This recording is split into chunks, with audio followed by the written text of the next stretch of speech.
Hey everyone, welcome back to my channel. I am Nicole Frolick of Inflexible Me, and today I'm going to be talking to you guys about how to break the rules of the matrix using the money influencer. Now, in the spiritual community, there's a lot of triggering going on when we talk about money. I know that some of you are going to get triggered from this video, and I know I'm going to get some backlash on this. I fully expect it, and bring it on. I am okay with it because I've gone through this lesson several times, and I know what it's all about, and it's eventually something that we all come to and understand once we get past some of our our limiting beliefs around money. And so what I want to talk to you guys today is how money is actually one of our greatest teachers in this matrix. And it's one of the reasons why we come into this matrix and deal with money on such profound levels throughout our life. There's so many different belief systems around money. But in the end, what money actually is it's a great influencer or teacher to us to understand our own self-worth and self-value in this world. Now, when we look at the world and how things are perceived, we see that the world puts a lot of value on things outside of us. So material things, maybe positions of power that aren't always serving the greatest good of all, perhaps just serving the greater good of just a few. And when we see that, we start to attach a really negative connotation towards money because that's what we see. It's in our reality. But truly, money is a very neutral form of energy. There's nothing bad about money. It's whatever intention you put on the money that starts to change the energetic frequency of it. How you use it is very important in the frequency that it carries. So what you can do is start to understand that money is actually here to teach you your self-worth. Now, as many of you I'm sure are going through or have gone through, or are about to go through if you're on this journey, is that you start to understand that when you start to open up on your journey of self-awareness and you start to realize that you want to lead a life of more fulfillment, perhaps do work that is of more service to the greater collective at a higher level of doing good. You start to question your own work, you start to question the way you're living your life, and you start to question how you might be able to change things. But one of the big, strong currencies that we have to deal with is money and how that relates to it all.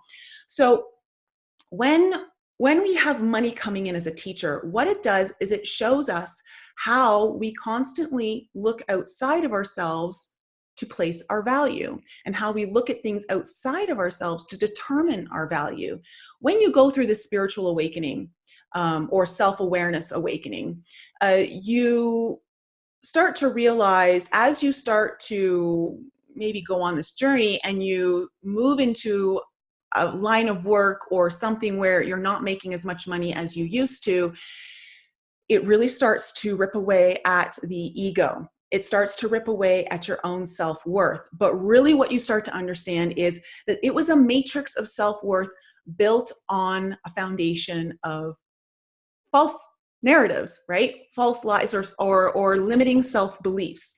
Because when we place our value on things outside of us, it only takes one person or one event to take all those things away from you and realize how little you actually value yourself. When those things get taken away from you, then you start to really realize, oh wow, I don't even know where I fit in this world. I don't know what my value actually is.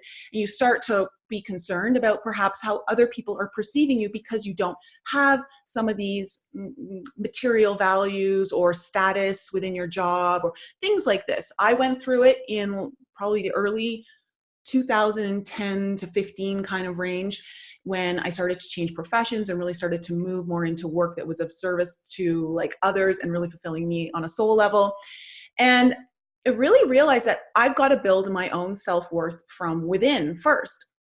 But when you start to build that self-worth and you really realize that you want to put your services out into the world, there is an energy exchange that has to happen. And right now we live in a matrix that deals with money. There is nothing wrong with charging money for your services. Now, in the spiritual community, we find this a lot and we hear this. I've seen it across the board in many different groups, so to speak, that people will start to get angry at those who start to charge, I guess, more money than what someone would think is reasonable. And it really speaks to where you're placing your own value. This is what's so interesting. We live in a matrix or a world that puts a lot of value on things of material worth outside of you, or corporate structures that really don't necessarily serve the highest good. And yet, when someone comes into the mix and starts to offer a service of really compassionate work, really soul-fulfilling work that is serving others to a higher good, and they start to charge money for it, people are like, well, you can't do that. That's not right. And I find that very interesting, because you finally have someone who's putting in a really good service to humanity and they're not allowed to charge money for it. Isn't that where we should be putting our value? Isn't that where we should be putting the highest value and have the money being directed to the greater good of all, because it is an energy exchange? Now, here's where it gets interesting. Because a lot of us have these limiting beliefs around money, a lot of it relies on this matrix system that we're living in, and we tend to want to break the rules of how we allow money to define what we're doing, but we don't break the rules on how we use it. And so one of the things that kind of came through in this download that they really wanted me to impress upon in this video was, when you start to break free of how you place value in this world, okay, and then it's time to come use the money. Just because you want to charge a certain amount for your services that you believe is your value, because everyone is entitled to set their value there. And if you don't resonate with it as someone who wants to purchase that service, you don't have to buy it. But there are going to be people that do. But perhaps you're someone who really resonates with the service, but you just don't have the money to offer that person. So there's a way around all of this. And I'm talking, and I want to put this out because part of this has to do with Marina Jacobi's heart structure and working from the heart, but also understanding that you still live in this, this reality where we're still dealing with money. And when we're still dealing with money, there has to be a transition. Okay, you can't just stop one day and expect like to change everything. You're allowed to have a transitory phase here. So one of the things that I've worked with through my business, it's like, okay, I have a rate that I use that feels good to me on charging for my time. I think it's fair, and I think it's where I feel comfortable right now placing a value on my services. That doesn't mean though that if someone comes to me and can't afford it and they tell me they really want to work with me, and I understand they're coming from a really good place, I can tell they're not trying to take advantage of me, I'll work with them for whatever amount they can work with for a certain time period so that they can get the help needed. On the flip side, I've also had people pay me more than what I've put out as my service fees, because they've just wanted to give me more for whatever reason. Maybe they found more value in it and they thought it needed to be a higher value. So be it. Either way, I am open to receiving both ways as well as what I charge. And this is one of the ways you break the rules of the matrix and how we use money. So as you start to learn to understand that money is a really good teacher in helping you understand your self-worth, you can then change the rules on how you use it, okay? And not be so tied into this one way of, there's one service fee, if this is what it is, if someone can't afford it, then I guess I just don't help them. And if someone wants to pay me more, I don't allow them. It's this fee, and that's it. And it's kind of moving into this energetic place of non-rigidity, flexibility, allowing yourself to expand and contract with whatever the energies are calling for. Now, the last thing I wanted to talk to you guys about is how money as a teacher helps you understand your purpose. Money is going to be a very, very strong indicator for you in how you navigate finding out where your highest joy is and what your mission or work that is to serve the highest good is here on this planet. If you have an understanding of what you really want to do in this world, and you really want to put it out there, and it comes time where you have to put a dollar amount on the service or the product that you're selling, and you start to feel really uncomfortable and you start to get all kind of squeamish, there's a good indicator that you are on the right path for what you're doing. Money is a great way of showing where we're not comfortable in putting our self-worth out there. Now, this is how you shift the reality of the matrix, because when you start to understand that we live in a world that places a value on things that don't serve humanity to the highest good and is more from a self-serving perspective, and you're trying to come at it a place from the opposite spectrum, right, where you're coming from it at a place of serving humanity and serving a higher good and something that's much more fulfilling on a soul level, then you likely find a very difficult time finding a value on that, because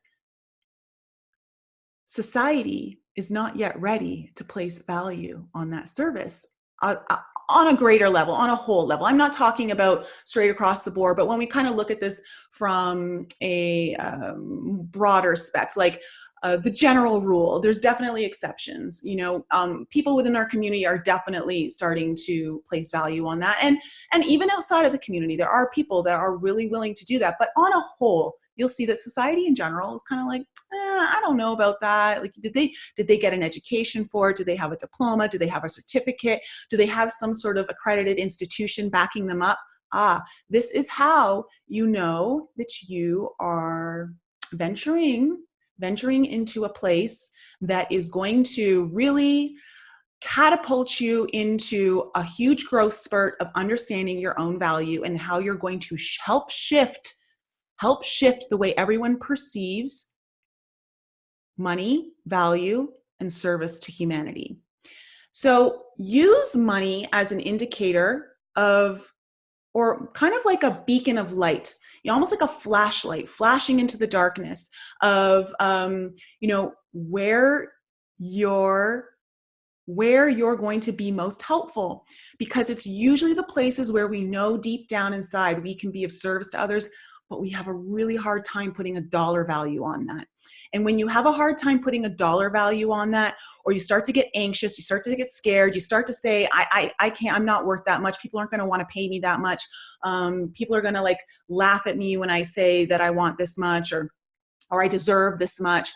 That is a key indicator that you are exactly where you need to be. And it's time to push past that comfort zone into the discomfort zone of starting to really put your value out there and stand behind it. Stand up for yourself.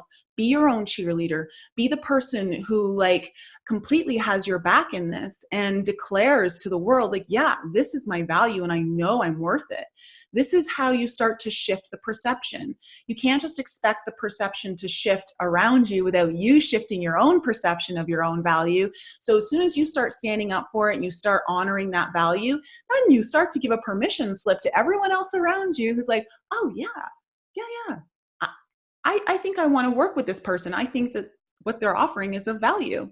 And just remember, you get to be flexible with the rules on how you charge. You can have a set rate, but you know that you can have flexibility in how you do that, because not everyone can afford certain things. And use your own intuition to discern who's taking advantage of you or who's really in it for, you know, honest growth and really values you, but knows that they need some help, you know, in the situation where they can't monetarily understand it. And, you know, it's not a perfect system. It's one you're going to have to hone through your own intuition. I have gone through a couple incidences where I've helped some people, and they have ended up taking advantage of that service. And I had to cut it off, and I had to block all communication. It happens. It doesn't happen a lot. I can tell you I've helped way more people, or had people come in that they were absolutely had pure intentions and have gone on to do great work. And to me, it's just all part of the learning process. So, you know, you may get a few road bumps along the way, but that's okay. That's how we learn. This is part of being in the journey of life and learning through experience and honing something that we're not really taught. So we got to figure it out for ourselves. And the more we can help figure it out for ourselves and pass out information on to others. This is how we learn. Okay, this video has gone on really long. So this is what I wanted to talk to you about. This is what the video was. Like, they really they got this download on the Money Influencer, and they really impressed upon me that it was important to get this video out. Especially since we're now going through like a brand new cycle. Many people are kind of like closing out this old cycle and birthing a new cycle of themselves, birthing a new version of themselves, really kind of rising from the ashes and wanting to put that energy out in a very positive way. I think it's important to understand where money falls in that as a teacher. So if you're someone that really kind of is like, oh no, Nicole, like money is the root of all evil and all that, well, that, I'm sorry, is you got to start looking at yourself, because if that's the energy that you want to put into it, remember, money is a very neutral energy. It's a very neutral energy, and you can shift the energy around that and how you use it. And the more we all start to use it from a really pure and heart-based intentional place, the more we start to shift it collectively. So I love you all. This is my video for you. If you guys need more information about me, head on over to my website, inflexiblememe.com. I have a newsletter there that you can check out. If you want to sign up for any news events that I might be doing or anything like that. I also have my podcast, Enlighten Up, that comes out every Thursday. Please check it out. It's awesome. And if you need to find out any more information about how you can work with me, all that information is in the description below. If you want coaching, you want readings, all of that kind of stuff. I do combos. It's all down there. All right, everyone, I love you so much. Have a wonderful day, and I'll be back with you all very soon.